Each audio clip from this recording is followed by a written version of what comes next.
So I did something kind of naughty. I uh,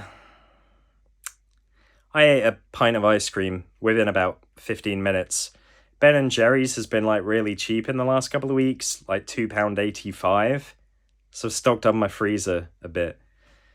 The problem was I could see there was only about a third of the tub left. I was like, I've eaten a lot of ice cream here. This is a lot of sugar and a lot of calories, and nothing is good for me within this tub. But then you're kind of like, oh, but I still enjoying this. Don't really want to put it away, and might as well finish it off now. Don't want to be a pussy and ditch it. So I ate the lot, and I'm a pig. I will be going to the gym tonight though, so I need to remember when I'm there. Probably once the sugar crash starts kicking in. I'm like, I had a lot of ice cream and sugar. Let's burn some of it off on the treadmill and doing a few weights. I've not been to the gym for a couple of weeks because I was ill, and I've just been busy like dealing with a house move. But I guess I kind of look forward to going to. I don't. I hate it. But I just wanted to quickly film this video. One of my friends who I've not seen a lot recently, but I used to work with them. She knows who she is if she's watching this.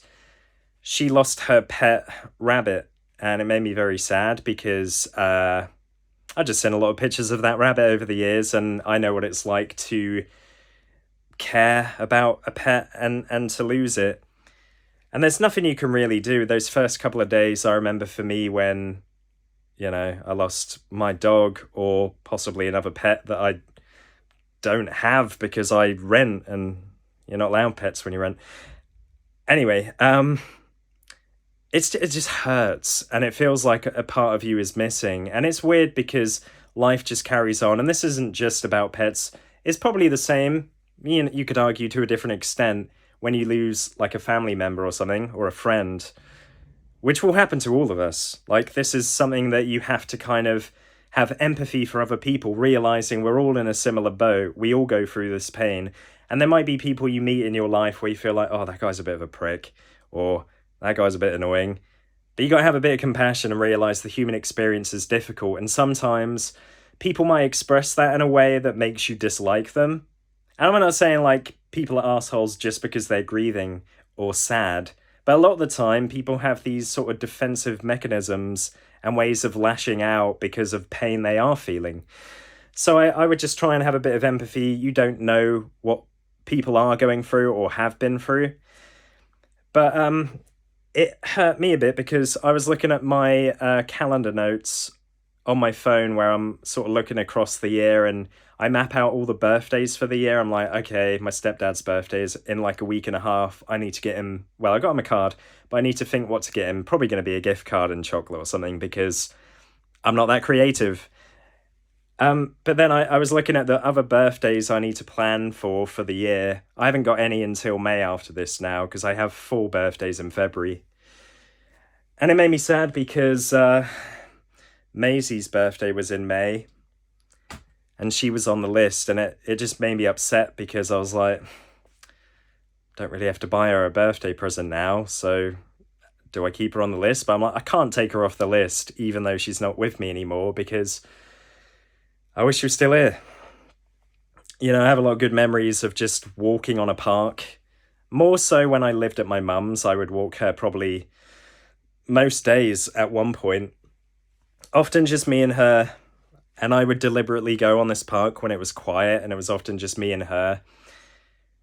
And I just felt really peaceful, often seeing the sun starting to set, just in this big open space. She's run along, turn her head every like 10 seconds, checking I'm still about. Sometimes play hide and seek. But it's the simple things that can make you really happy.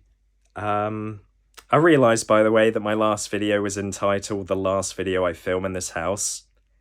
And I just, spare of the moment, just felt like recording this one.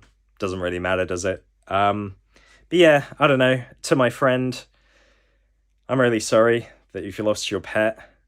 And when you're with, some people don't get it with a pet. They're like, oh, pets. Some of us actually lose human beings. Like, it's not really that different, man. In fact, it can be harder sometimes losing a pet if you see that pet every single day. If you care for them every single day, and then suddenly they're not there anymore, that's hard. Yeah. If you see somebody twice or three times a year, but historically you've seen them a lot in the past and they're an important family member, that still hurts too. But I would argue it might be more painful to lose the one that's been in your life consistently in recent memory. And while I got upset about, remembering Maisie's birthday would have been in May, um, it made me realize that I'm like kind of numb to any pain now. Like, I can look at this picture of her, and I've looked at this picture a lot of times. I'm not going to cry about it, but the first day or two, it's like, oh, the pain is unbearable. So I guess it's fortunate that our brains or nervous systems or whatever have this built-in mechanism where they just kind of like numb you out to the pain for a while. If you just felt that fresh every single day, like, oh my God. And maybe if it's really tragic circumstances, like, if you had a child that was brutally eaten by like Jeffrey Dahmer, and you're gonna relive certain things. But with Maisie, I was in the vets with her. She went peacefully and she'd had a very good life until like the last day or two. And so when I think of her now, I don't think of anything particularly tragic. She had quite a long life. She was almost 13 years old, which isn't bad for a dog. I just remember the good times. And that's what will happen with my friend. She'll remember the good times with her pet. And yeah, that's it. I'm probably rambling a bit now. I just wanted to do a little sentimental video, but thank you for watching, guys. All the best.